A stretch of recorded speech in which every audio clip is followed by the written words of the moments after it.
Anything else? Uh, Nothing in track and field, but we do got some controversies. Ooh, all right. I'll Yep. let you take that then. Uh, the IOC has had to come forward with a statement defending its decision to allow two female boxers to compete at the Paris Olympics. Algeria's Imane Khelif, who won her round of 16 welterweight bout over Italy's Angela Carini in 46 seconds, and Taiwan's double world champion Lin Yuting has been cleared to compete in the Olympics. Both women were born female, compete against other females, but due to genetics have a higher testosterone level than most females, which as a reminder, all human beings but have both estrogen and testosterone, and athletes tend to produce more testosterone than the average human being. So those are just scientific facts. Uh, People quickly went online to call both these women, but specifically Imane Khelif, biologically male, saying they shouldn't be competing against other women, and multiple media outlets like the Boston Globe have run the story that they were born men, which is completely false, and I hope they sue the crap out of them. But in their statement, the IOC said every person has the right to practice sport without discrimination. All athletes participating in the boxing tournaments of the Olympic Games Paris 2024 comply with the competition's eligibility and entry regulations, as well as all applicable medical regulations set by Paris 2024 Boxing Unit. As with previous Olympic boxing competition, the gender and age of the athletes are based on their passports. They go on to say, we have seen in reports misleading information about two female athletes competing at the Olympic Games Paris 2024. The two athletes have been competing in international boxing competitions for many years in the women's category, including the Olympic Games Tokyo 2020, IBA World Championships, and IBA sanctioned tournaments. These two athletes were the victims of a sudden and arbitrary decision by the IBA. Toward the end of the IBA World Championships in 2023, they were suddenly disqualified without any due process. They go on to say the current aggression against these two athletes is based entirely on this arbitrary decision, which was taken without any proper procedure, especially considering that these athletes have been competing in top level competitions for many years. Such an approach is contrary to good governance. Eligibility rules should not be changed during ongoing competition, and any rule change must follow appropriate processes and should be based on scientific evidence. The IOC is committed to protecting the human rights of all athletes participating in the Olympic Games as per the Olympic Charter, the IOC Code of Conduct, Code of Ethics, and the IOC Strategic Framework on Human Rights. The IOC is saddened by the abuse that these two athletes are currently receiving. They go on to say the IOC has made it clear that it needs national boxing federations to reach a consensus around a new international federation because they no longer allow the IBA to choose the athletes due to several controversies, but was added on top of that in order for boxing to be included as a sport in LA 28. So there's a possibility we won't have boxing in LA.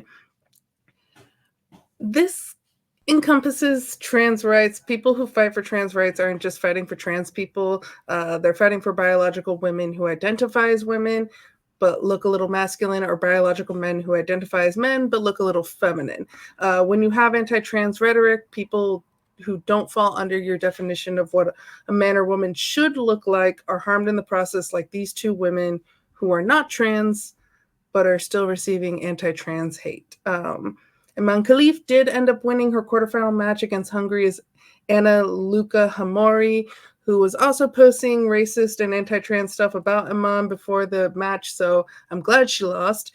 Imane Khelif broke down into tears after the match, and I really feel for her. But Josh, your thoughts on this more crazy and angering controversy?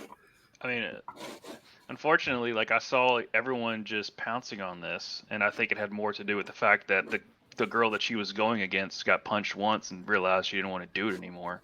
Number one, and then there was a story and stuff came out, and I was like, oh, but like I typically do, when I see one thing, I wait for about 15 other things to come out before I make my decision, make my thought or my opinion on what I think of this situation. Turns out, she's always been a woman. She just got a little more testosterone than you typical because of the Help me out. The IBA, the IBA. International Boxing So Association. basically, I sit there and say, and how they figured out that just kind of reeked of someone just saying, of just like, hey, figure this out. No, keep going, keep digging. I'm like, and it's not like she hasn't been competing this whole time either. It's not like this is just like she sprang up during the trials and then now she's in the Olympics for the first time, which that's a whole different conversation, right? But she's been competing for a while. She's lost. She was in Tokyo. Yeah, she's she was in lost Tokyo. 9 times. She lost 9 times, right? And she was born a woman. That's all we had to do. Just a 5-second Google search. Mm-hmm. And now you look dumb, but instead of just saying, hand up, I should have done some more research, my bad, you just have to double down and change the subject to a different thing. And that's not this conversation. That's a whole different conversation for another day, and I'm not going to get into that part. That being said, people, quit jumping to conclusions until you know the facts. It's not hard. And that's what I did. I saw it at first, and I was like, wait, really? I thought we figured this out. And guess what? We did. You just didn't do research. I took a deep breath, read into it, and I understand she can compete. And before throwing it over to Tvshka, the thing that got me too is like, people took just a second, don't even do your research, just think, she competes for Algeria, a Muslim country. You think they're sending a trans athlete to the Olympics? But it's woke Muslims. These damn woke Muslims. Yeah, but Tvshka,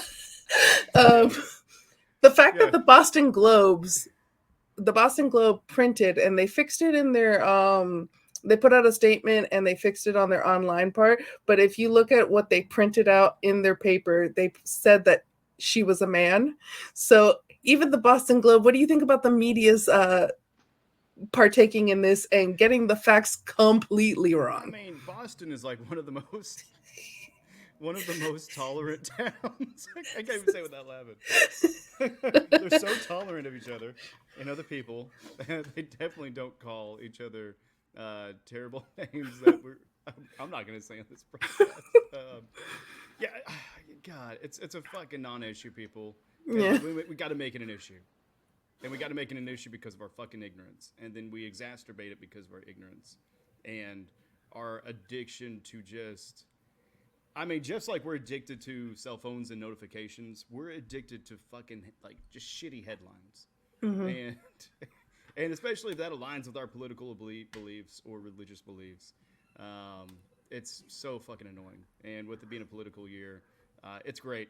I love it. I think we should let's just keep doing this. Let's keep having the Olympics and the election the same year. It's great. It's not overload. I'm definitely not burnt out by social media. I'm fine. How are you? No, but it fucking sucks for the people involved that are negatively affected for this. And you just can't protect everybody from stupid fucking people. And unfortunately, things get really loud, and especially online, now things are going to be even more louder because they're not even going to be people. It's just going to be AI bots just regurgitating rhetoric over and over for this group, for that group, for this other, and in every fucking language. Hopefully AI never learns Choctaw, all right? Because then whenever it comes to the battle, it'll be just like World War I, and the Choctaws will have to use our language as a code to confuse our enemy, which is going to be Nazi AI. Our AI overlords. Yeah. What was that Nicolas Cage movie? What's that?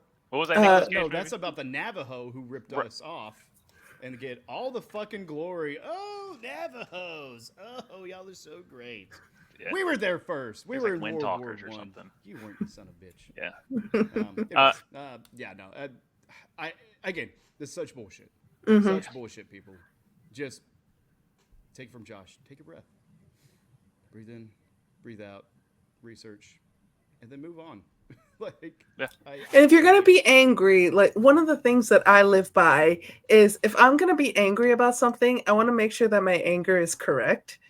Yeah. So I'm like, okay, let me look into this so that, and then typically, if I'm like, oh, okay, I stop being angry, or I find something out, and I'm like, oh, this makes me even more angry, and then I become angrier. So like, but do a little Put research, all my hate into this now.